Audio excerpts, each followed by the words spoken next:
Mais bon, après, le bûcher, c'est un côté un peu spectacle, quoi. Donc, mais, euh, mais en fait, d'où vient ce truc, ce revirement? Parce que ça se passait bien, machin, les juifs, etc. Mais pourquoi, en fait, Les juifs sous l'ère chrétienne, ça va presque toujours mal se passer, en fait. Presque toujours mal se passer. En fait, alors t'es en train de me dire, voilà, alors là je fais Peuple monter la décide. mayonnaise, que les juifs sous la chrétienté, c'est pire que les juifs sous l'islam, en fait, t'es en train de me dire. En fait, oui, plus ou moins. En fait, Voilà, c'est lui qui le dit, c'est pas moi, c'est lui qui le dit, voilà. je pense que l'Église catholique n'a reconnu que les Juifs n'étaient pas les assassins de Jésus qu'au XXe siècle, si je me trompe pas. Sinon, sera Ouh. toujours le peuple décide et ils seront traités on va dire, à mesure de ça. D'accord, ok. Malheureusement, si on fait un épisode sur l'Inquisition, ça va être extrêmement long. Ouais, parce que l'Inquisition aussi, c'est un phénomène qui est assez complexe, assez varié, pas forcément fixé dans le temps. Enfin, c'est. C'est l'Inquisition, mine de rien, c'est un peu dans l'imagerie populaire. L'Inquisition, c'est contre les sorcières, etc. Dans la réalité, c'est beaucoup plus complexe, c'est beaucoup plus et c'est un phénomène beaucoup plus moderne qu'on pourrait le penser. L'Inquisition, par contre, tout le monde s'imagine que c'est le Moyen Âge, c'est des bouseux, ouais, bon, ouais. 1200 et le Moyen-Âge, ça finit à la fin du À 15e. 1500, 1500, ça Non, dépend comment c'est coupé. 1500. En France, c'est de 500 après Jésus-Christ à 1500. Ouais, En 1500 France, et l'Inquisition sera à partir de 1200 jusqu'en 1600, 1700. Donc c'est non, pas même en France, même au 19e siècle, hein, il y avait des lois anti-sorcières. Hein, il y avait. toujours, hein, enfin,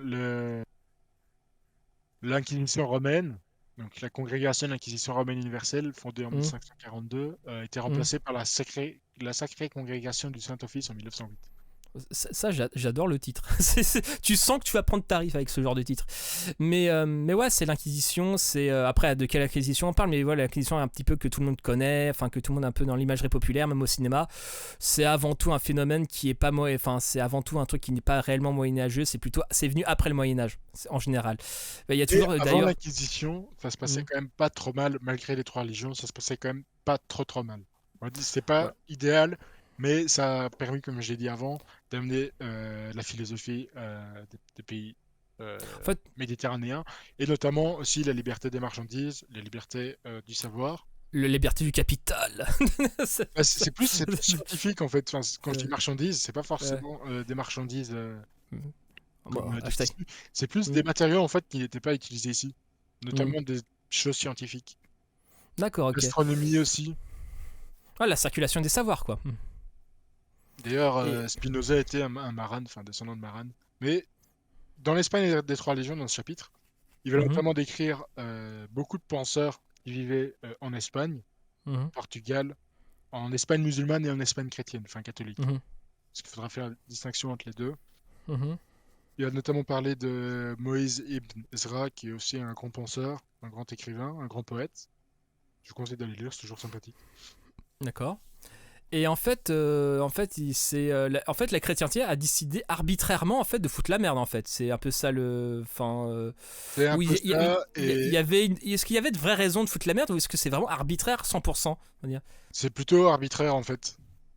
D'accord. Euh, Ça notamment à l'époque, je sais pas si tu connais le Cid, Le grand conquérant espagnol. vaguement. J'ai pas creusé la question. Il va notamment parler de cette époque-là, l'époque de Saint-Jacques de Compostelle, si je ne me trompe pas, d'Alcantara Ouais. et de Calatrava. Il va vraiment parler de toute l'Espagne. C'est ça qui est intéressant en fait, c'est qu'il va pas se Mm, limiter à juste décrire une partie ou l'autre. En fait, il va mm, montrer qu'il y a beaucoup de distinctions entre chaque région, même entre mm. chaque dirigeant. Ah, c'est vraiment la nuance, Paul Yakov. Alors, pendant l'époque catholique, il y aura la Reconquista. Donc ça, c'est quand Mm, les catholiques vont récupérer l'Espagne du Sud, donc qui est détenue par les mm, musulmans. mm. Il va notamment parler de toutes les, comment appeler ça? Toutes les petites tribus, ou les sectes. En fait, il appelait ça des sectes militantes, qui eux D'accord. vont lutter contre les chrétiens. Après, il y aura aussi des histoires de trahison, mais bon, ça, Mm, c'est évident. Il va décrire tout ça, et puis il arrive à l'âge d'or. mhm, Alors, qu'est-ce que c'est l'âge d'or? C'est l'âge d'or des Juifs en Espagne. mhm. Alors, il y aura des interdictions, mais il y aura aussi des avantages qu'ils obtiendront. En fait, ils se débrouilleront pour que même le pape leur donne des avantages là où ils se trouvent. Alors, ce ne sera pas forcément en Europe du Nord, enfin, en Mhm. Europe, on va dire en Europe, France, Belgique, Allemagne, Pays-Bas, etc. Mais sera plutôt Mhm. concentré vraiment autour de l'Espagne. Mhm. Il va expliquer un petit peu comment ça se passe, les avantages qu'ils vont obtenir, les marchands, Mhm. je veux dire le marchandisme, enfin, Mhm. le fait de pouvoir vendre et acheter et transporter de l'argent. Donc ça, c'était assez intéressant parce que tu remarques que c'est très changeant. En 10 ans, la situation, ou même en un an, la situation peut changer complètement. En fait, ça va D'accord. aussi beaucoup dépendre, pas forcément du dirigeant, mais de ses conseillers, de sa cour. D'accord.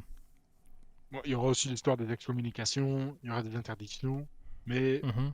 en général, ça se passait pas trop mal, on va dire, entre petites gens. Tu vois ce que je veux dire? D'accord. C'est après que ça commence à partir en couille.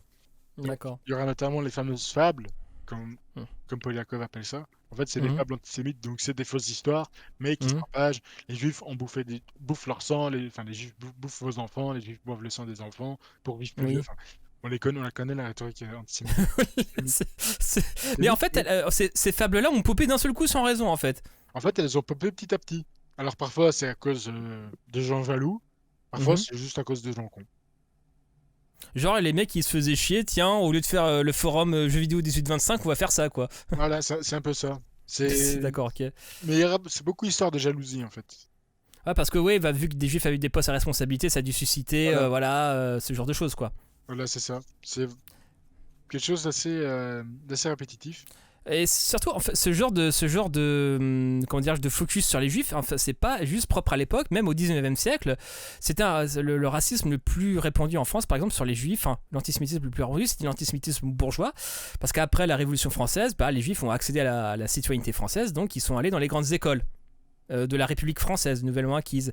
Et ben en fait, bah, les juifs prenaient les premières places en médecine, en philo, à peu près tous les domaines d'excellence, et les gens n'étaient pas contents, et tout de suite, voilà, c'était le début du grand remplacement. Ouais, quand même, les juifs, ils nous prennent toutes nos places, quand même, ils veulent... Enfin voilà, c'était fait un petit peu de... tu vois que le gars que tu considères comme en dessous de toi prend toutes les places de prestige, en fait. Il y a un peu Et cette rancune-là, quoi. il va l'expliquer notamment dans Mm. dans ce livre-ci à la fin. Mm. Mais de toute façon, le 19e, en France, Oh, l'antisémitisme est encore fort présent. On pense notamment à l'affaire de Dreyfus. bah, Dreyfus, c'est début 20e. C'est début 20e, l'affaire C'est Dreyfus. fin du 19e, c'est 1895, mon ami. Ou Ouais, non. Mais c'est ouais, c'est vraiment fin du 19e. à un an près, tu vas jouer sur les mots, hein. Mais c'était quelque chose de très en vogue. Mm. En fait, c'était quelque chose de très en vogue en fait de naissance bourgeois. Ça n'avait pas Oui, forcément. voilà. Puis en C'était plus, juste il y en avait vogue. la montée de. Enfin, même Marx n'était pas exempt de reproches antisémites, même de la gauche avec Proudhon, enfin de l'extrême gauche libertaire, etc. Enfin bref, c'est l'antisémitisme au 19e siècle en France, vraie histoire, mais on va se refocus sur le livre, s'il te plaît. Donc, pour bien nommer ça, je cherche l'extrait. Mhm. Donc, après l'expulsion populaire de 1991, les Juifs Mhm. survivants connurent un temps de répit, mais désormais la frénésie missionnaire était en Espagne dans la nature des Mhm. choses. Depuis qu'elle avait reçu en charge les âmes déchirées au rétif des conversos, l'Église Mhm. était tourmentée par le mauvais exemple que leur donnaient les Juifs francs et déclarés. Certains Mhm. convertis, surtout ceux qui, comme Pablo de Santa Maria, étaient entrés dans l'Église et avaient fait carrière, poussaient à la roue et multipliaient les avertissements. Aussi bien, Mhm. 20 ans plus tard, ce fut le tour du clergé d'engager le combat. Et ceux-là même, notre religieux qui, très chrétiennement, condamnaient les massacres de 1391, suscitèrent Mhm. bientôt d'autres massacres. Tel fut le cas du plus grand prédicateur du temps saint, Vincent Ferrier, dont l'éloquence enflammée bouleversait alors l'Occident tout entier. Au cours de ces sermons auxquels tous les juifs étaient contraints d'assister, le saint ne manquait pas de rappeler que Jésus avait été juif, tout comme la Vierge Marie, que rien ne pouvait autant déplaire à Dieu que les baptêmes obtenus par la violence, qu'il était vital Mhm. pour l'Église, nanana, mais qu'il ne fallait la douce persuasion et les bonnes paroles. Mais il parvient à improviser au début de 1412 la Mhm. publication d'un nouveau statut des Juifs, le statut de Valladolid, leur interdisant entre autres de vendre ou d'offrir des produits alimentaires aux chrétiens, de faire labourer par ceux-ci leurs champs, de faire procéder leur nom du titre de donne, de changer de Mhm. domicile, de couper leurs cheveux et de raser leur barbe. Quant à D'accord. leurs vêtements, 3 articles du statut étaient consacrés. Leur mise devait être humble, en grossier tissu et comporter naturellement un signe distinctif bien visible. Sur tous ces points, la Castille n'avait désormais rien à envier au reste de l'Europe. Alors, qu'est-ce que c'est les massacres de 1391? Bah oui, qu'est-ce que c'est? Alors, donc je cite exactement ce qu'il dit, hein. tous les deux, Jean Ier, roi de Castille et Barroso, archevêque de Séville, décédé à Mhm. quelques jours de distance à la fin de 1390, le siège archiépiscopal demeura longtemps vacant. Le successeur au trône, Henri III, avait 10 ans à peine. L'excitateur sévillan profita de l'intérêt de fait pour décupler la violence de sa propagande. Les Mhm. résultats ne firent pas attendre. Le 6 juin 1391, après quelques escarmouches, la foule, déchaînée, se précipita dans le quartier juif. Tous les juifs qui ne purent se cacher à temps furent mis en demeure de se convertir. La majorité s'empressa d'embrasser la croix. Le reste fut massacré sur place. Tel un feu de bois, l'incendie ravagea en quelques semaines de cet été l'Espagne entière. Castille et Aragon, partis de Séville au début de juin, l'émeute gagna au cours du même mois la plupart des autres villes andalouses et castillanes. Le tour des villes de l'Aragon vint le mois suivant, celui des îles Baléares et de la Catalogne en août. Comment la flamme se propagerait-elle de proche en proche? Tout laisse croire que des énergumènes stylés par Martinez allaient de ville en ville et excitaient le peuple. En fait, ce serait pas forcément. Là, on ne serait pas forcément sur un antisémitisme des dignitaires, en fait. En fait, ce sera Mhm. juste les pégus moyens, en fait, qui vont les Mhm. massacrer. Les gens, ils Bah vont ouais, mais s'amener et massacrer sale. bah Mais ce ouais, sera genre, vraiment les pégus moyens, genre les fermiers avec des fourches. bah, c'est vraiment, bah, j'ai plutôt l'impression en fait c'est une bande d'agitateurs qui arrive et qui voilà qui motive les gens. Venez, on va cramer des trucs en fait. J'ai plus l'impression que ça quand tu le dis, tu vois. Il y aura une partie des bourgeois qui va exciter la foule, et la foule Mhm. va aller, hop, on les tue. Une fois que c'est lancé, la foule après démerde-toi quoi quelque part. Mais ouais, c'est disons que ça a pas été un espèce de, enfin on peut le dire peut-être le mot pogrom peut-être. Et ben, c'est les premiers, enfin, c'est pas les premiers pogroms Mais c'était bien avant, mais hmm. on pourrait qualifier ça de pogrom. Mais voilà, c'est pas genre les gens se sont réveillés un matin, tiens, on va tataner du Jakupovic. Tiens, non, en fait, il y, a il y a quelques connards qui ont fait 2-3 prêches un peu vénères, puis les mecs, après, ils se sont emballés sous l'effet de la foule, quoi. Quelque part, j'ai l'impression. Il y aura Allô. oui, oui, il y aura des chefs d'État, tu m'entends? Ouais, je t'entends, ouais. Il y aura des chefs d'État, des rois, des princes, etc., qui vont Mhm. essayer de calmer la foule, mais il n'y a rien à y faire. La foule, c'est comme un mauvais feu. Hop, ça part et c'est comme un mauvais feu de forêt. En fait, une fois que ça brûle, Ouais, ben, ouais. ça brûle. C'est plus rien à Bah, faire. Laisser l'éteindre, laisser l'incendie, ça n'arrêtera pas. ouais, Et, c'est. Ouais, d'accord, ouais. mais par exemple, il y aura ici quelque chose d'intéressant. Les intellectuels juifs du temps se rendaient bien compte de cette complexité, écrivant à un ami qui s'était converti. Le médecin Josué Ibn Vives de Lorca énumérait 4 raisons possibles de sa conversion: l'ambition et l'avidité, le scepticisme philosophique, la Mhm. conviction de l'imminente disparition du judaïsme et la révélation de la véracité du christianisme. Mhm. Pour sa part, Josué de Lorca, après de longues années d'hésitation, finit lui aussi par se faire baptiser en 1412, s'empressant aussitôt de fournir les gages d'usage de sa sincérité.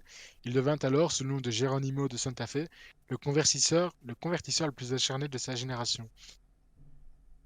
Alors, il y en a comme Salomon et Lévi qui vont faire croire qu'ils sont convertis, mais qui n'en ont Mhm. clairement rien à foutre. Mhm. Et il y en a d'autres comme Josué de Lorca, donc Geronimo de Santa Fe, qui eux vont Mhm. convertir de façon très, Fanatique. très fanatique, oui. Mais en fait, c'est du fanatisme. Et même venant de la populace basique, ce sera la même chose, sera devenu très fanatique. C'est Alors, ouais, bah à un moment- peut-être motivé par ouais, si vous vous déconvertissez pas, à un moment donné, c'est le budget qui vous attend. C'est peut-être ça qui l'avait motivé aussi. les Maran, donc ceux qui faisaient semblant de s'être convertis, Mhm. qui sont déplacés en Hollande, etc., où c'était Mhm. encore différent. C'était pas Mhm. encore proche de la situation en Espagne, mais ça Mhm. arrivera. Ça se fera pas attendre. Après, il y a une bonne partie du livre qui concerne surtout l'Inquisition. Alors, tout Mhm. expliquer, c'est impossible parce que c'est tellement long, il y a tellement de choses. Mais dès qu'il y aura en fait un grave problème comme une épidémie, une peste ou etc., ils Mhm. diront que les Juifs ont empoisonné, puis que les Juifs ont jeté des rats dans les puits, que les Juifs... Non. Ah, Ça sera tout le temps répété. Ça bah, créera à chaque fois des nouveaux massacres. pendant le temps de la peste noire, ils pensaient que c'était enfin voilà, je crois alors de souvenirs, ouais, quand la peste est arrivée dans un village, c'est pas, on accusait les juifs d'avoir empoisonné le puits, tu vois. C'est ça. Alors que le Juif buvait aussi au puits, hein. C'est bah non, le juif ne boit pas d'eau, tu vois. Il ne boit que la Torah. Euh, Mais c'est un truc drôle parce qu'en fait, les Juifs périront, enfin, il y en aura quand même qui mourront de la peste noire. Mais elle se propagera oui. moins en fait parce qu'ils avaient une meilleure hygiène.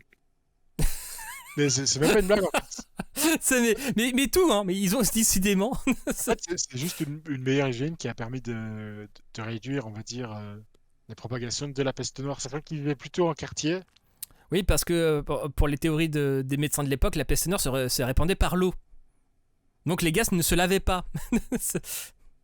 Alors, faut propager par l'air, hein, mais bon, quand on est con, Hmm. on est con. Voilà, c'est terrible, terrible. Et d'ailleurs, la peste noire qui vient plutôt d'Asie d'ailleurs, hein, c'est En bon, fait, voilà, ça vient en fait, c'était propagé à cause des Mongols. Si je me ouais, trompe pas, c'était oui, le d'un siège mongol en Chine, je crois, si je dis pas de bêtises. même pas, c'était attends, si je me trompe pas, c'était une ville portuaire autour de la mer Noire et en fait, ils lançaient des rats dans la ville. Ah oui, ok, En d'accord, fait, ok. ils avaient fait un siège et ils balançaient des rats dans la ville. Et du Hmm. coup, ben, les gens de la ville, ils se sont cassés en bateau, sauf que ça a ramené la peste noire à Marseille. Voilà, c'est ça, Et le voilà. constat, c'est ça. Et je crois, ouais, la peste noire est arrivée à Venise d'ailleurs, avant tout, quoi. Il y aura quand même un âge d'or en Hollande, Mhm. notamment. Donc, bon, on est en 1600, donc la Belgique n'existe pas, donc la Hollande, c'est déjà un peu Mhm. plus grand. Et il y aura notamment un âge d'or intellectuel. Et D'accord. bah, il y aura vraiment une pléthore de livres qui seront écrits par des Maranes et des Mhm. Juifs hollandais. Mais les Juifs hollandais d'aujourd'hui sont beaucoup de descendants de Maranes, quand ce ne sont pas des émigrés d'autres pays, je veux dire. Mhm. Ce serait une époque plus ou moins... comment appeler ça? Ce serait une époque fructueuse intellectuellement, mais ce sera aussi une remise en question de la foi, des livres, Mhm. et ce sera notamment, par exemple, le traité de Spinoza, mais pas Mhm. que. Il y a un livre, je pense que Poliakov le note, Mhm. qui parle mieux que Poliakov ici. Poliakov ici, on parle en une dizaine de pages, mais je pense qu'il reconnaît lui-même que ça pourrait se faire en une bonne 200 pages. Mhm.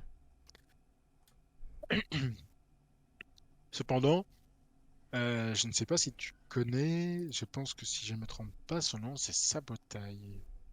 Ça me dit rien du tout, on dirait le nom d'un mangaka. Mhm. Non, attends.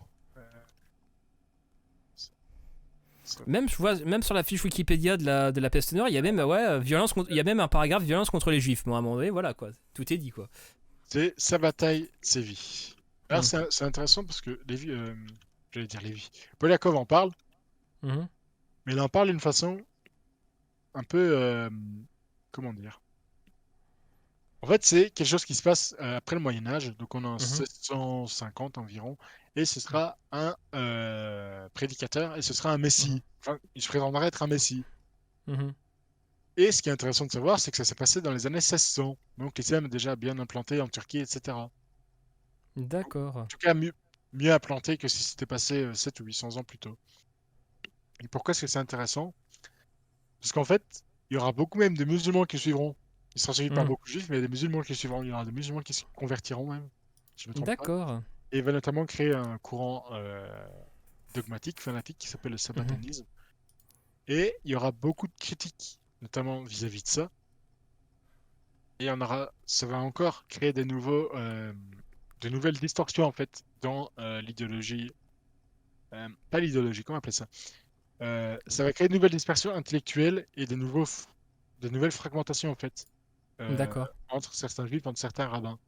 Alors, D'accord. il y en aura qui vont s'engager du côté de sa bataille, et il y en a qui vont s'engager contre. Alors, il y aura des chassidiques qui vont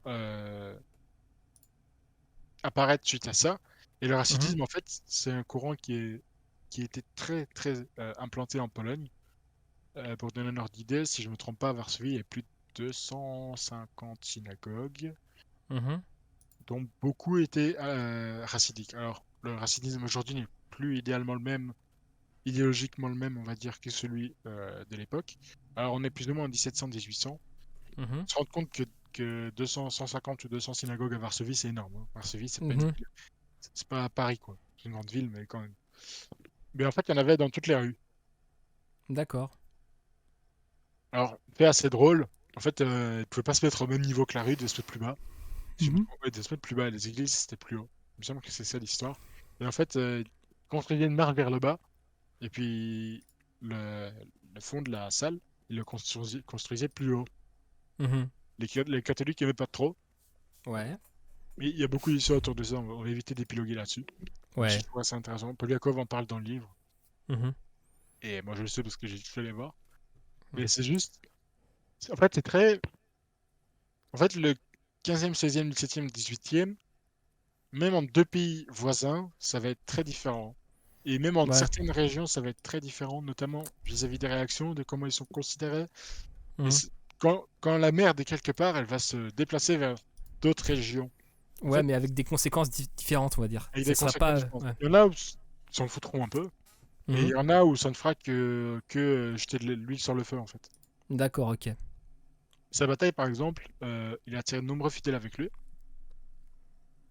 même des chrétiens, mais ce qui est assez... comment... en fait, c'est un peu contre-intuitif, c'est que ça s'est développé en fait dans un pays musulman à la base. Lui a D'accord. développé son... sa secte dans un pays Mhm. musulman, pour la majorité musulmane. D'accord. Là où en Europe, en 1600, c'était toujours bonjour, tu veux voir mon épée. C'était. Et, Tu vas tâter de ma lame, infidèle.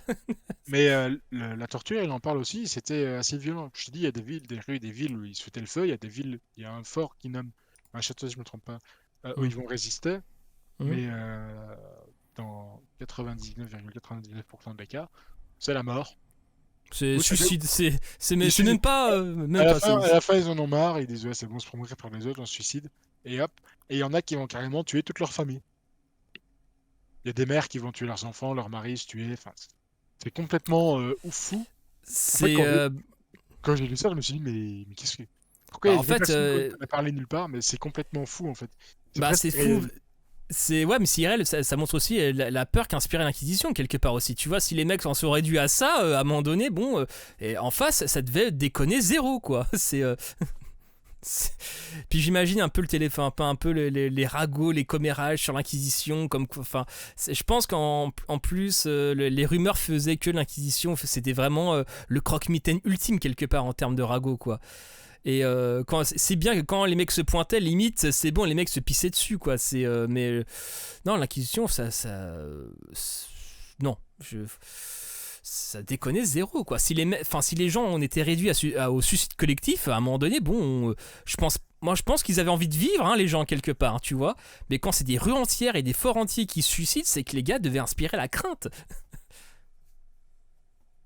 Mais oui, en fait, on a une mauvaise.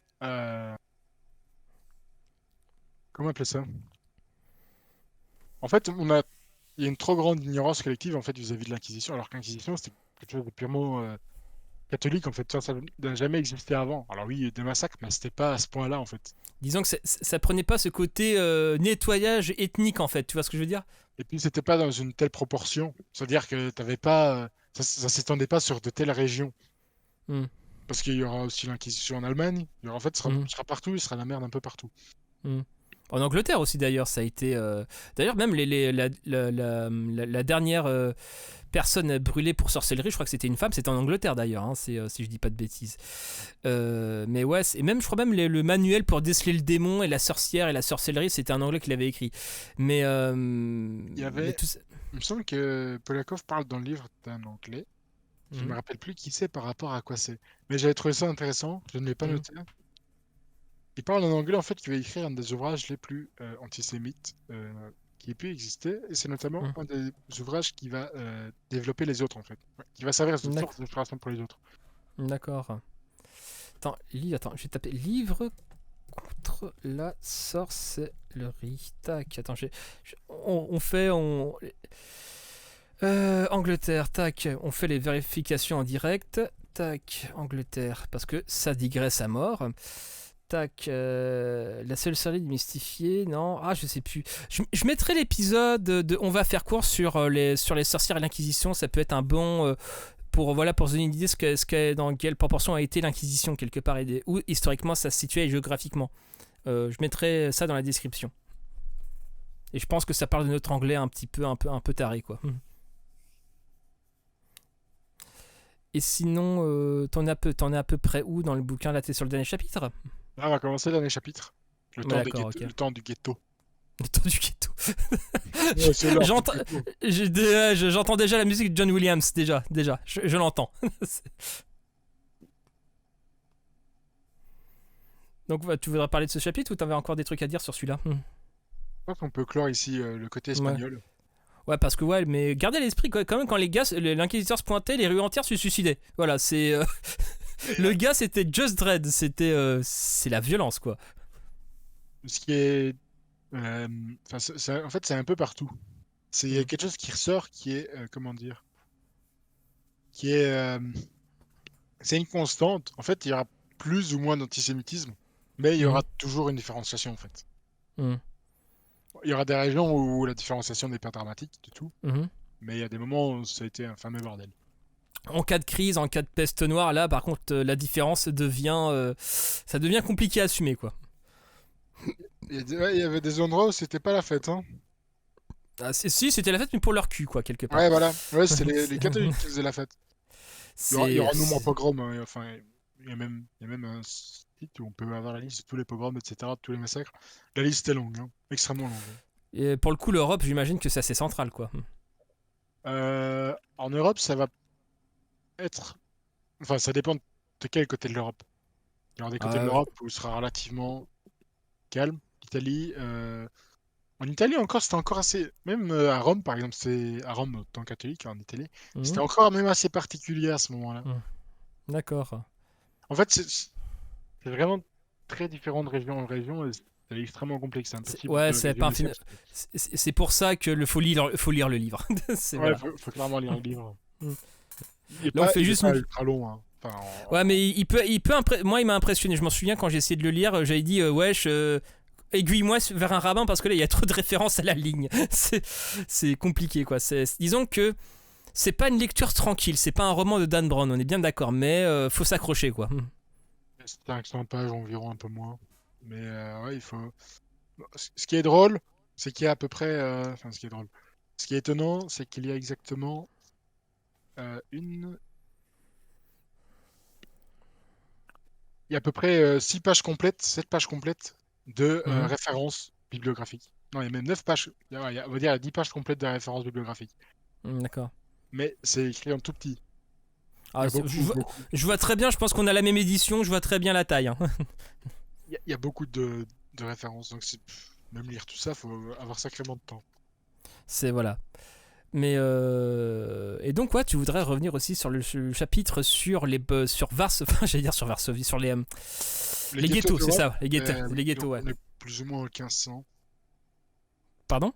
On est plus ou moins en 1500 jusqu'au Ouais, 19. c'est la fin, ouais voilà, la fin du Moyen Âge quoi. Donc, je vais citer un extrait qui est un peu long. Voici comment, en 1477, un bourgeois, Peter Schwartz, explique les persécutions des Juifs. Les Juifs sont durement châtiés de temps en temps, mais ils ne souffrent pas innocemment. Ils souffrent à cause de leur méchanceté, car ils trompent les gens et ruinent les campagnes par leur usure et par leur meurtre secret. Ainsi que chacun le sait, et c'est pourquoi ils sont tellement persécutés, ils n'ont pas innocemment. Il n'est pas de peuple plus méchant, plus rusé, plus avare, plus impudent, plus remuant, plus venimeux, plus coléreux, plus trompeur et plus ignominieux. Un érudit, Johannes Reuchlin, auquel nous reviendrons encore, voit les choses sous un angle plus traditionnel. Il impute la punition des Juifs à leur endurcissement, plutôt qu'à leurs crimes. Tous les jours, ils outragent, souillent et blasphèment Dieu en la personne de son Fils, le vrai Messie Jésus-Christ. Il l'appelle un pécheur, un sorcier, un pendu. Il traite de Aria, de furie la Sainte Vierge Marie. Il traite d'hérétiques les apôtres et les disciples, et nous, chrétiens, il nous considère comme des stupides païens. Moins prolixes, d'autres humanistes exhumaient chez Tacite l'argument ennemi du genre humain. Ah, Aucun peuple n'a jamais autant haï les autres que le peuple juif, aucun à son tour ne leur répugnait autant, et aucun ne s'est à juste titre tiré des haines aussi implacables. Ouais, ça c'est l'antisémitisme en Allemagne. Bah j'ai envie de Qui... dire déjà, on va sur les vrais sujets là, ouais, usurier, ennemi du genre humain, ils ont tué Dieu. Voilà. Déjà c'est un antisémitisme que je connais un peu plus déjà là. Alors on voit que bon, ces termes en sortent encore aujourd'hui, hein. Mais Oui ça, bah. en fait, ça c'est une conséquence, on va dire, du passé en fait. Ça, Mhm. c'est quelque Une chose du suite passé qui logique, est sur la une suite suite logique ouais. logique. Mhm. Luther, d'ailleurs Martin Luther, a créé quelque chose d'assez. Luther est un peu bizarre, hein. Luther. Enfin, pour Luther, c'est Connaît celui, Martin Luther. c'est celui qui a créé le protestantisme, hein, voilà. Voilà, voilà.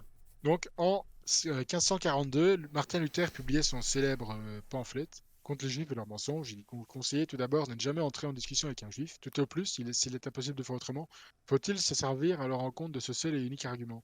Écoute, Juif, ne sais-tu donc pas qu'à Jérusalem est votre reine, le temple et votre sacerdoce ont été détruits voici plus de 1460 années. Alors, bon, Luther, après, il aurait une autre réaction. Mhm. Paul Yaakov en parle. Tantôt Luther s'en prend aux usuriers, aux parasites venus de l'étranger, et l'on voit comment, forgeant la langue allemande, il Mhm. implantait en même temps un certain style d'argument et de pensée.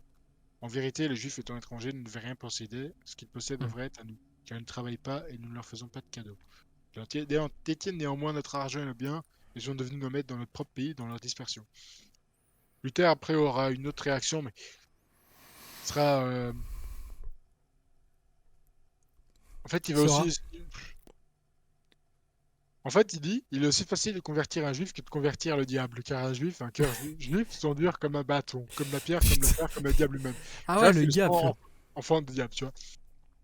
Ah ouais, le gars. Ah ouais, c'est. Bah, je savais que Luther était antisémite, mais bon, c'est.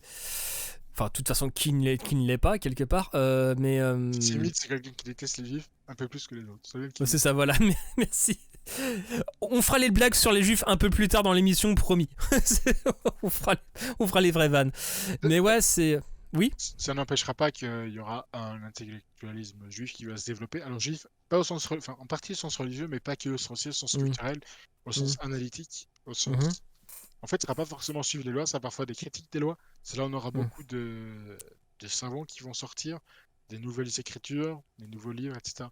Donc c'est aussi... En fait, à chaque fois, il y a des époques qui sont plus ou moins prolifiques Mhm. intellectuellement, et ça va beaucoup dépendre de dans quelles conditions ils se trouvent. Quand c'est un peu plus la merde, il y a parfois un peu plus de livres qui s'écrivent. Quand c'est un peu moins la merde, il y a parfois un peu moins de livres. En fait, va vraiment dépendre des périodes et des régions. Bah, Le quand, club quand- évoque aussi se fait, euh, mais il y aura toujours plus ou moins de critiques et d'évolution, etc. Mais ça va très souvent dépendre. Par exemple, il y aura des nouvelles règles qui vont arriver pour justement ne pas finir catholique, ou en tout cas ne pas voir le judaïsme mourir. Mhm.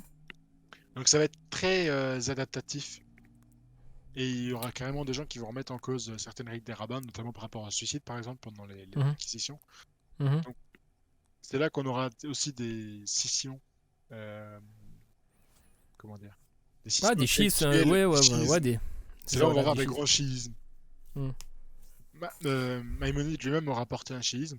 Il y en aura d'autres qui vont en Mhm. apporter. De toute façon, oui, c'est. Hillel lui-même a apporté, enfin, Hillel lui-même a créé son propre schisme, donc l'école Mhm. de Hillel. Donc, et c'est l'école de Hillel dont on retient aujourd'hui. Donc, ça a forgé plus ou moins aussi les livres d'aujourd'hui et la foi d'aujourd'hui.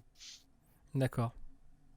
Ah, en Allemagne, ça va un peu se calmer. Bon, les frères Grimm, notamment, que tu connais, ont aussi été un peu antisémites, hein. Aucune. Oui. De marchander comme un juif, de sentir comme un juif, d'avoir l'odeur de Oui, juif. voilà. Même Emmanuel Kant était juif, hein. Enfin, voilà, quoi. Faut le savoir. C'est vérifiable, c'est écrit dans mon livre. Mais, euh, mais en Allemagne, c'était bah, de par le protestantisme. Est-ce que le protestantisme abritait en son sein un antisémitisme assez vénère ou c'était Ce sera un antisémitisme, mais ce sera moins vénère que l'Inquisition.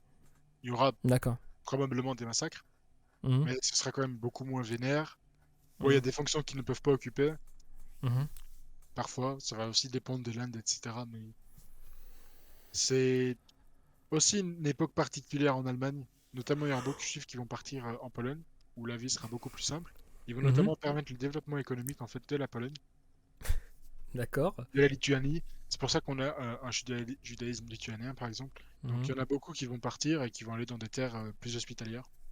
La D'accord. Pologne, la Lituanie, Bon, bien on Lituanie. pourrait se dire que c'est pas non plus la Californie ce genre de pays quand même en termes de climat, quoi. Ben, il y en a même qui iront à Kiev, notamment Odessa, qui sera un des plus grands. Pourquoi j'ai dit qui vont à Kiev? Qui sont allés en Ukraine, notamment à Odessa, Mhm. qui sera un des plus grands centres du judaïsme. C'est pour ça qu'on appelle ça le judaïsme d'Odessa. Bon, il y aura C'est pas mal d'histoires qui traîneront, il y aura pas mal de mhm. mensonges, mais dans ces pays-là, c'est déjà beaucoup plus tranquille et il y aura une Mhm. meilleure coexistence. En fait, les chrétiens là-bas s'en foutent un peu que tu sois juif ou pas. Mhm. Il y a quand même la jalousie parfois, hein. Je dis pas que c'est Mhm. parfait, mais Mhm. en fait, l'économie là-bas, c'était un peu pourri. Donc ils ont C'était donné un coup de main. très. Voilà, ils ont donné un coup de main. En fait, c'était un peu en mode encore féodal alors qu'on est au 16e, 17e. D'accord. Donc, c'était encore l'histoire des serfs, des nobles, etc. Là, ils vont permettre une meilleure circulation des marchandises, de l'argent. Ils vont permettre de développer économiquement ces pays, en fait, qui sont très. En fait, c'est une économie rudimentaire. En fait, c'est Mhm. très axé bouffe. C'est on bouffe, on a de quoi construire et puis c'est tout. Ils vont quand même permettre d'améliorer ça. Ils vont notamment permettre de construire des plus grandes villes, Mhm. d'où j'ai parlé de Varsovie tout à l'heure. Ouais. Il y aura quand même des petites disputes là-bas, mais en général, c'est beaucoup moins. il y aura quand même toujours des mensonges, hein. Mhm, Par exemple, il cite à la fin du siècle suivant surgissent en Pologne les premières affaires de profanation d'hosties et de meurtres rituels.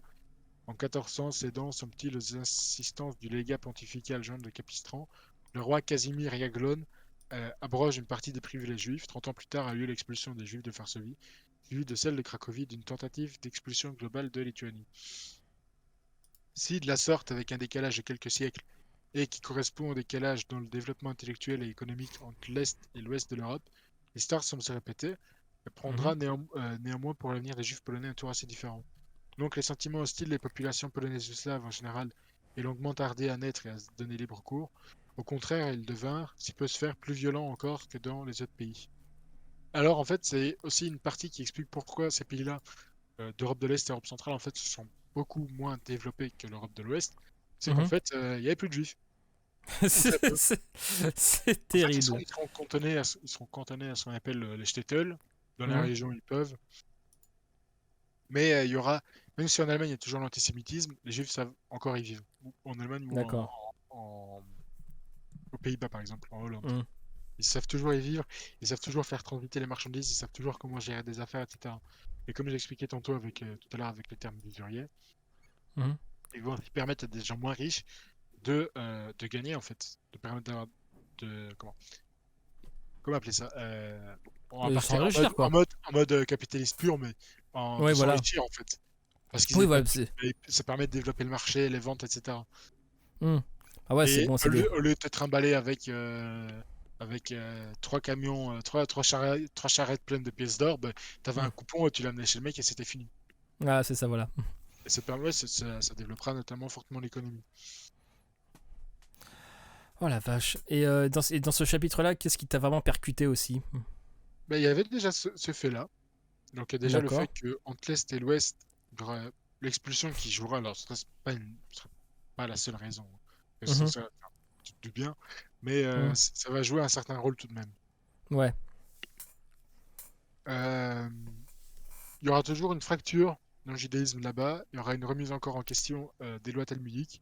Mhm, Il y aura des critiques des rabbins. Ça va aussi être question foi, question religieuse pure, question, mhm. oui, question de Croix. foi, en fait. Ça va Mhm, être aussi très enrichissant. Il y aura beaucoup de critiques. mhm, En fait, ça va remodeler encore une fois le paysage culturel et philosophique des Juifs, en fait. mhm. Et ça va tantôt permettre une meilleure assimilation, et d'un autre côté, dans certains pays, ça va mal se passer. Il y en a qui vont. Il y aura plusieurs schismes, mais ce sera, disons, fluctuant. D'accord. Mais c'est ça aussi qui est intéressant dans ce livre. Mais c'est pas que, en fait, ça permet aussi de voir que c'est pas tout le temps mal, tout le temps bon. C'est très fluctuant, ça dépend beaucoup. En fait, ça dépend toujours de l'autre. Et c'est ça qui ressort de la rhétorique de Poliakov. Ouais, C'est c'est qu'en ça. fait, Bah, ça dépendra toujours de l'humeur des autres, en fait. bah, c'est sûr, bah ouais, c'est. De toute façon, je sais plus qui disait que le juif naît dans le regard de l'antisémite avant tout. Ah oui, c'est ça. Et Mhm, en fait, il y aura toujours un statut de sous-personne. Même mhm, quand ils obtiendront la citoyenneté, mhm. euh, est-ce que la République française, est-ce qu'il n'y a pas quelqu'un qui voulait enlever la citoyenneté française aux Juifs? Ça devait être Drummond. Je sais plus. Bon, je pense bien. Ouais, mais Mais, c'est fin 19e alors Drummond, quoi. il y aura quand même un âge d'or en Pologne, comme j'ai Mhm, parlé tout à l'heure, notamment. Donc ça, c'est en 1700-1800. Il y a une histoire qui raconte qu'à Varsovie, non, à Cracovie, dans une des synagogues, donc à mhm, Cracovie, il y a un palais, le palais mhm. du prince, je sais plus c'est quoi le nom. Et il se trouve que dans les synagogues, t'as pas le droit à l'idolâtrie, donc pas de visage de personne. D'accord. Et en fait, ben, le prince, il voulait sa tête dans toutes les synagogues. Et Mhm, là, justement, donc il y a un des conseillers de ce prince qui est antisémite qui a dit oui, allez voir, il retourne vos portraits. Et il s'est amené là-bas, et le rabbin il a dit mhm. oui, en fait, on retourne les portraits pour vous voir vous en personne. Voilà. Pour ça, il y a des petites histoires. Mais ce sera quand même relatif. On va Ça dire fait, que ça ça fait- sera pas mal. Ce sera une époque correcte, ça permettra de c'est s'enrichir, de développer quand même certain c'est intellectualisme, etc. Ça pourrait être aussi débloquer un futur entretien sur l'humour juif, par contre, parce que j'avoue que faut vraiment être imprégné de la culture pour vraiment rire, ne serait-ce que sourire à des vannes. Hein. Enfin, c'est un humour qui parfois j'avoue que, je crois que tu m'en as cité quelques-unes. Bon, j'avoue, il y a quelques-unes j'ai rigolé à mort, mais d'autres m'ont laissé un peu froid quand même. Il faut vraiment voir les codes, quoi. Arabe et de la fèvre. Comment? C'est du juif arabe et de la fèvre. On va éviter. On va éviter. Je crois qu'Internet n'est pas prêt pour ça. Mais je crois que j'avais dit à un pote, ouais, l'histoire, ouais, du gars qui allait à Varsovie, tu sais, ouais, un matin j'ai croisé un juif, il me parlait de socialisme, de révolution, machin. Puis j'ai rencontré un autre, l'après-midi, il parlait capitalisme, d'enrichissement, c'était trop bien. Mais fait, t'as pas compris? Quoi? Bah c'était le même. Tu vois, cette vanne là quand tu me l'avais raconté, franchement j'étais mort de faim. C'était très très hilarant et très fortement Le socialiste, le communiste, et le socialiste, le capitaliste et la religion. C'est ça. c'est ça voilà que c'était le même en fait, voilà c'est ça, j'avais oublié les religions dans l'affaire, c'est exact. Mais et franchement ce premier tome, qu'est-ce que tu peux, après avoir découpé par chapitre et donné tes impressions, essayer de vaguement de synthétiser, parce que synthétiser un livre aussi nuancé, c'est mission impossible. Comment dirais-je? C'est trop complexe et ça nécessite clairement, je pense que pour faire parler complètement du livre, parce que là on a clairement survolé des chapitres. Oui, en plus, en plus on était même pas en mode serious business, hein, on était là vraiment en détente quoi. Je pense qu'il faudrait quand même plus d'une centaine d'heures pour parler de ce livre. En fait, Ouais. il faudrait presque 1 heure pour 3 ou 4 pages. C'est parce que chaque paragraphe, limite, il y a une référence assez obscure. C'est alors personnellement, c'est pas un livre que je conseillerais pour un premier contact sur l'antisémitisme. Personnellement, c'est pas celui que je conseillerais en premier. Non. C'est- En fait, c'est tellement complexe et ça nécessite déjà tellement de comprendre l'histoire, enfin, tous les faits qui sont nommés dedans, Hum, mais aussi toutes les références. Par exemple, là, je regarde. hum, Et même Goethe, donc l'écrivain hum, Goethe, hum, il écrira en fait, l'air de rien, beaucoup de littérature allemande, en fait, parlera des Juifs. hum, Euh, Et il y aura beaucoup de banquiers juifs, en fait, qui sortiront des ghettos. Les ghettos, ça peut hum, être des shtetls comme de véritables ghettos. Par ghetto, on entend des hum, quartiers, ou des quartiers qui hum, sont complètement juifs. hum, Des quartiers pauvres où c'est insalubre. hum, Les Rothschild sortiront notamment de là. hum, Ils sont francfortois, si je ne me trompe pas. hum, Mais Goethe, en fait, c'est ça qui est remarquable aussi dans ce livre, c'est que il écrit toujours, il arrive toujours à décrire aussi l'atmosphère globale pendant cette époque-là, dans cette région-là. Par exemple, à oui, Francfort, il expliquera que les Rothschild sortent de là, ils sortent du ghetto, etc. Ils sont enrichis à partir de rien. Mais aussi, ils ont fait quand même des bonnes affaires qui leur ont permis de s'enrichir. Mais il montrera que, par exemple, dans la littérature allemande, chez Goethe, bah, il parlera de. Il expliquera aussi quelle est l'ambiance globale. En fait, c'est plus qu'une description, en fait, c'est une ambiance globale dont il parle dedans. c'est vrai, ouais. Bah c'est Et il arrive bah, bien à... Oui, vas-y. c'est pas pour rien que c'est un super documentaliste. Le gars, c'est pas, il te fait pas juste une démonstration, il veut te faire sentir limite la merde dans le ghetto, quoi. Il est là, il veut te faire sentir le parfum, quoi. Il veut te faire vivre le truc, tu vois. C'est parce que je trouve, c'est un peu c'est la même démarche que j'ai vue aussi sur la littérature concentrationnaire. C'est limite surtout chez Primo Levi par exemple, si c'est un homme, en termes de littéraire, c'est assez basique, mais je sais pas par quel miracle il t'arrive à te faire à te tuer quand tu lis Primo Levi, tu es dans le camp en fait. Ben, Je sais lui, pas. en fait, c'est aussi ce que tu ressens. En fait, quand il explique, Hum, tu ressens l'ambiance, en fait. hum. Et ça c'est pas un petit talent ça par contre. C'est pas juste descriptif où on explique. Hum, Il y a une vraie. Tu perçois l'ambiance. En fait, hum, tu perçois l'atmosphère de la chose. hum, Et chez Poliakov, ce qui est remarquable, c'est qu'en fait, on comprend l'atmosphère et hum, c'est toujours en nuance qu'il explique comment telle population réagit, comment telle population réagit. Parfois, c'est les fonctionnaires qui seront plus antisémites, parfois ce sera la population qui le sera, hum, parce qu'il y a des agitateurs qui viennent de l'église catholique, etc. hum, Mais il y a une époque où c'était quand même tranquille pour les juifs, c'était en fait pendant l'Espagne des Trois Religions. hum, Grosso merdo, le Maran sera plutôt au Portugal. hum, Mais pendant les semaines des Trois Religions, en fait, ils feront de bonnes affaires. Pendant les semaines des Trois Religions, ils feront de bonnes affaires. Hmm. Il y a autre chose qui est remarquable dans ce livre. Alors, c'est parfois compliqué parce qu'il y a des références assez obscures, Hmm. des trucs que Bah, disons que si vous lisez ce livre, lisez avec une page Wikipédia à côté de vous. Voilà, ça ouais, soit très clairement il clair. faut. Hmm. Mais il y a aussi quelque chose que j'ai beaucoup aimé dans ce livre, c'est le rapport en fait toujours à l'art.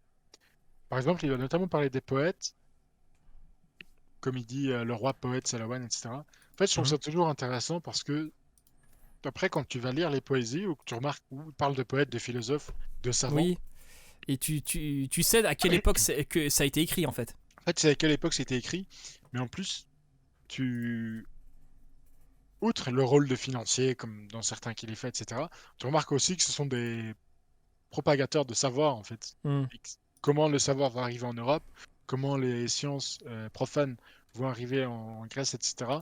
Comment, par exemple, Maïmonide va critiquer Galien. Hmm. Donc, il y aura aussi une remise, à chaque fois, en fait, à chaque chapitre, il y a une remise en question de l'époque. Et tu vois qu'à chaque fois, il y a eu des changements, en bien ou en mal, évidemment. Mais même intellectuellement, il y aura eu des changements culturellement, socialement, philosophiquement.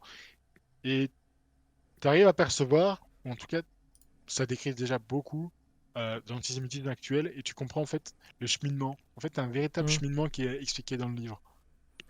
Une espèce de paranoïa, une espèce de, comment dirais-je, un storytelling sociologique historique paranoïaque qui en fait, quand tu vois comment ça part, et puis tout du long, c'est un peu comme une tragédie grecque, tu sais comment ça va finir, tu sais que ça va mal finir quelque part, surtout avec le XXe siècle, mais tu vois le truc arriver petit à petit en fait.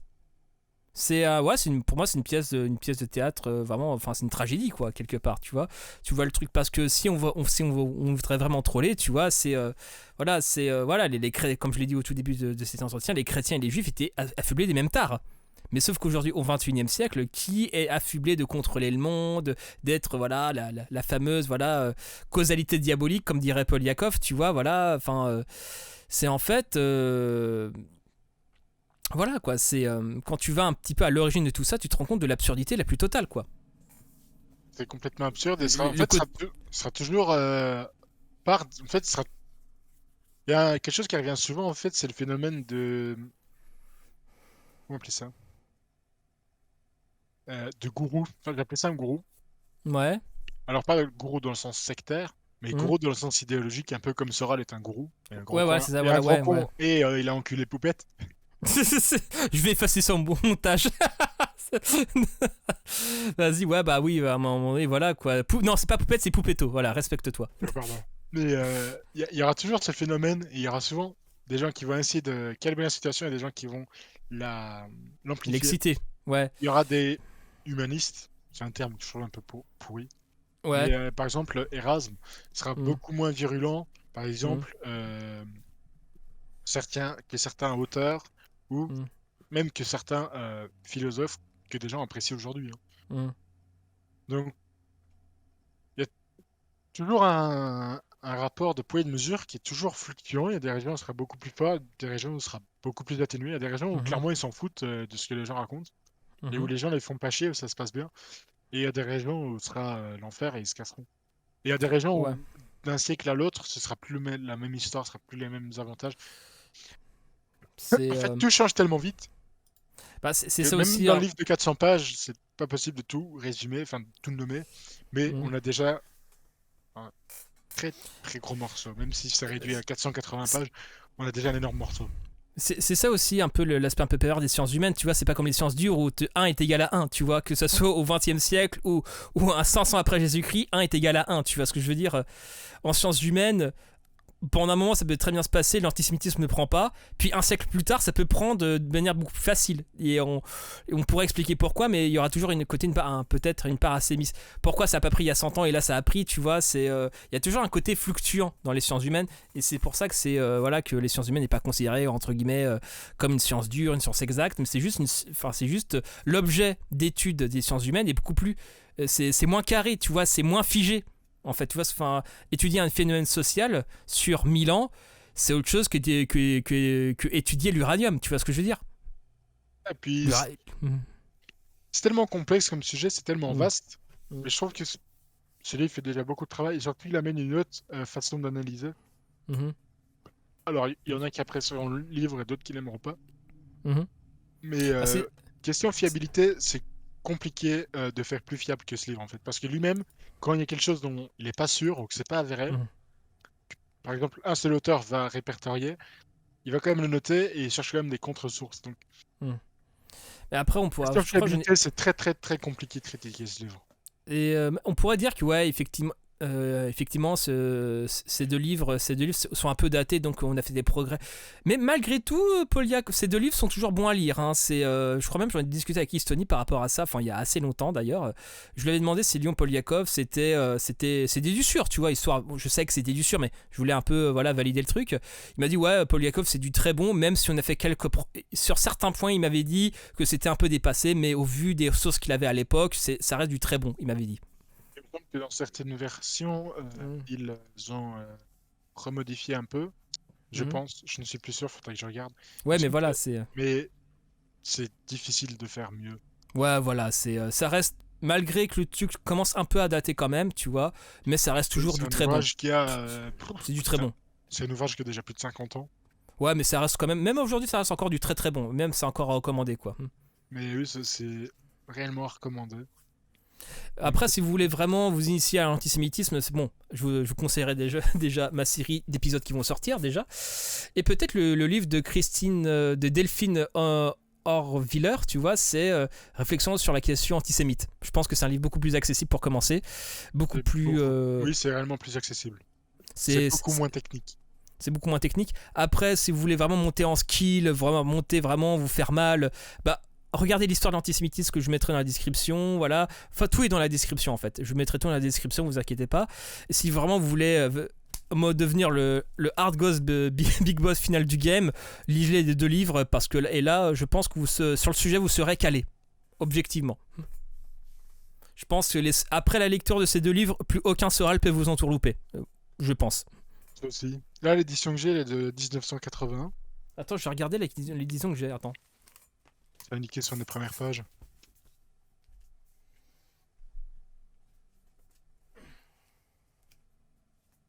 Voyons voir. Kalman Levy, c'est La Rochelle. Attends. Il y a 3 tomes, hein, par contre, de 30 l'histoire de secondes, l'antisémitisme. tac. C'est où que tu vois l'année d'édition, toi, sur le livre? C'est au tout début, dans les premières pages. Attends, je Par contre, regarde. il y a trois tomes de l'antisémitisme. Il y a le deuxième, et il y a aussi de Voltaire à Wagner. Donc, il y a le D'accord. premier, il y a le deuxième, L'âge de la science, et le troisième de Voltaire à Wagner. L'âge de la science, c'est parfois un peu galère pour le trouver.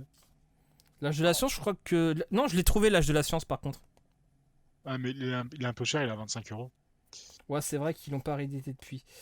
Bah, 81, effectivement. 81, il date de 81. C'est laquelle version que t'as? Bah, c'est celle de 81 de Kalman Levy. Ah, mais là... Ah bah oui, moi aussi. Bah, c'est celle où. Attends. C'est celle où c'est l'édition, en fait, il y a le point en violet, Léon Poliakov, avec la bulle, avec le chandelier à 7 branches, quoi. Non, je crois qu'on n'a pas le même. Moi, c'est le livre Point, donc c'est l'éditeur, c'est Le Cercle Point. D'accord, ok. Et la couverture, c'est Francisco de Goya, Cour de l'Inquisition. En fait, c'est le fameux chapeau triangulaire dont je parlais et la Cour de l'Inquisition en page de garde. Ah non, bah effectivement, on n'a pas la même édition, effectivement. Mais elles sont quasiment pareilles. Oui, à peu de choses près, quoi. De toute façon, les historiens, de toute façon, ils font. Je pense notamment à Paxton qui avait fait les rééditions de la France de Vichy. Et à chaque fois, il fait une préface pour réactualiser son bouquin par rapport au progrès historique qui a été fait depuis la sortie du livre, etc. Donc voilà, mais voilà, enfin bref. Tout ça pour dire qu'à un moment donné, ce livre, c'est du très très bon. Et moi-même, je recommande la lecture de tous les livres de Poliakov. Oui, surtout le Bréviaire de la haine, le Troisième Reich chez les Juifs que je conseille, et L'âge de la science aussi que je conseille énormément. Et de toute Et le façon, Bréviaire de la haine est vraiment... je l'ai en plus celui-là, je l'ai pas encore lu. c'est le... Et peut-être aussi Eichmann à Jérusalem. Ah oui, notamment Enfin, le procès Eichmann. D'ailleurs, le procès Eichmann, c'est assez... C'est assez particulier comme livre. Il va lâcher beaucoup Il va décrire le procès. d'anecdotes. Il va décrire le Mhm. procès, lâcher beaucoup d'anecdotes. Mais en fait, il va aussi montrer parfois la complicité, enfin les États européens en fait, qui voulaient juste pas qu'ils soient jugés en fait, ou en tout cas pas par eux. Et il va montrer tout on peut appeler ça un drama autour de ça. Ouais. Il y a celui-là Par qui est contre, intéressant. Et c'est, de toute façon, on en parlera dans un entretien du procès d'Eichmann et du livre de Paul Yakov sur le sujet. De toute façon, on en parlera de ça. Parce que à chaque fois, je cite Eichmann, à chaque fois ce procès, pour illustrer un petit peu toute la perversité du racisme. Que le racisme, c'est pas forcément un gars qui se réveille à 8h du matin en se disant tiens, je déteste tel groupe social. Tu vois ce que je veux dire? C'est Eichmann, c'était aussi en fait, c'est un livre à lire. En fait, il y a même pas... c'est compliqué de l'expliquer. C'est vraiment un livre que je conseille de lire parce que c'est tellement Mm. particulier. C'est tellement fourbe, en fait, ce que fait Eichmann, que des fois, tu te dis, Est-ce qu'il mais est... Il y a cette tentation de le déshumaniser, en fait. Moi, en lisant le bouquin, j'ai eu cette tentation. en fait, c'est ça qui est bizarre avec Eichmann. C'est qu'on sait tous que c'est un gros connard, mais il y a des moments où tu dis, ouais, c'est quand Ou- même bizarre. Et au final, en fait, Polakov prouve bien que c'est Eichmann le responsable parce que Eichmann, de Mm. ce qu'il disait, c'était qu'un petit gratte-papier. Oui, voilà. Mais Polakov a clairement montré que c'était bien la Oui, tête pensante. puis même le procès a démontré, enfin les sommes de preuves qui ont été là en fait, c'est quand même assez dingue quoi. Puis même le directeur du camp d'Auschwitz disait ouais c'est Eichmann le responsable, hein. Lui-même le disait donc à un moment donné, voilà quoi enfin je crois que c'était même un argument de l'avocat israélien, c'était ouais en fait tout le monde ment à Monsieur Eichmann sauf vous en fait. Les documents mentent, les anciens directeurs du camp d'Auschwitz mentent, voilà, c'est tout le monde ment Tout le sauf monde vous. ment sauf vous. Voilà, c'est un mode Dr House, tout le monde ment, mais surtout pas moi.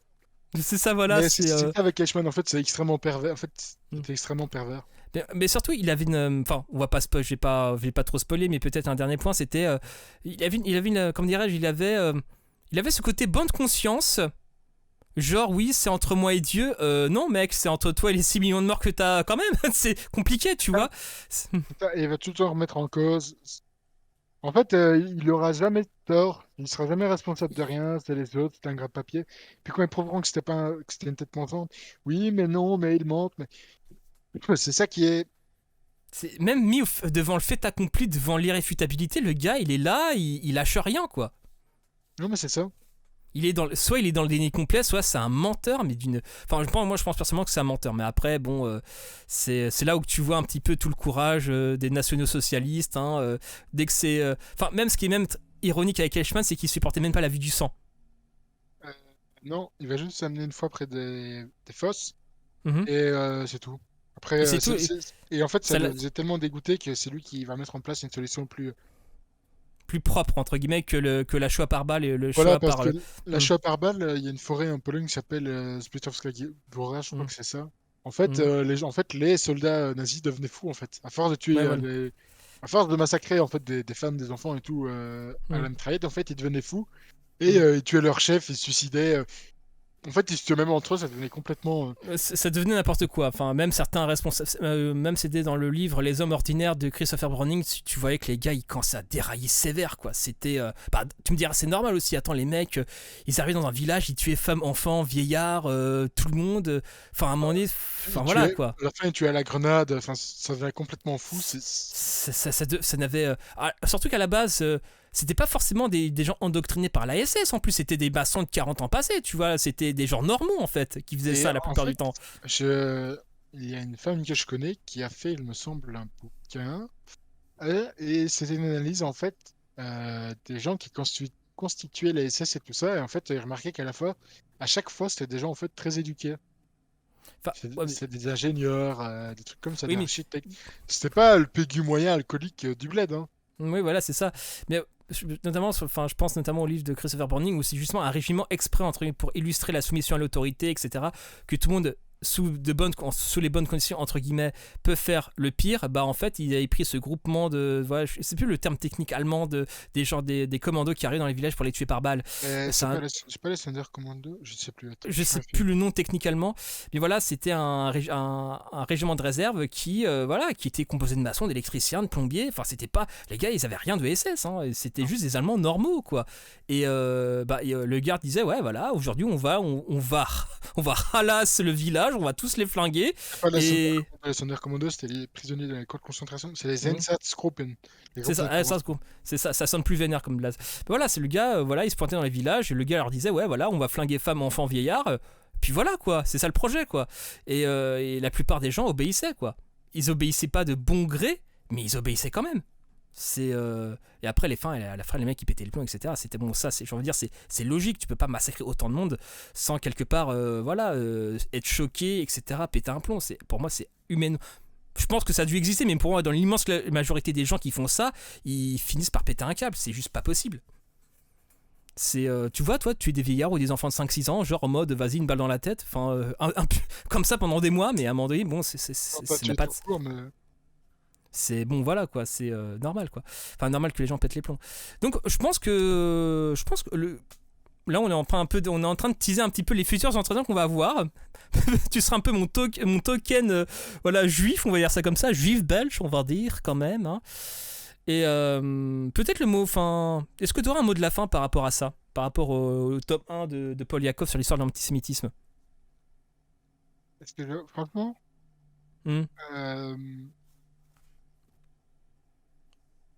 si j'ai quelque chose à dire sur ce livre, je dirais compliqué,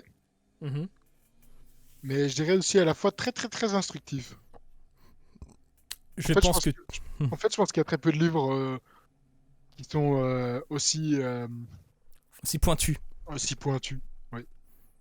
De toute façon, c'est pas pour rien que j'ai lâché un peu la lecture de ce livre, parce que je sentais que je lisais un truc extrêmement déter et je sentais que je passais à côté de toutes les références.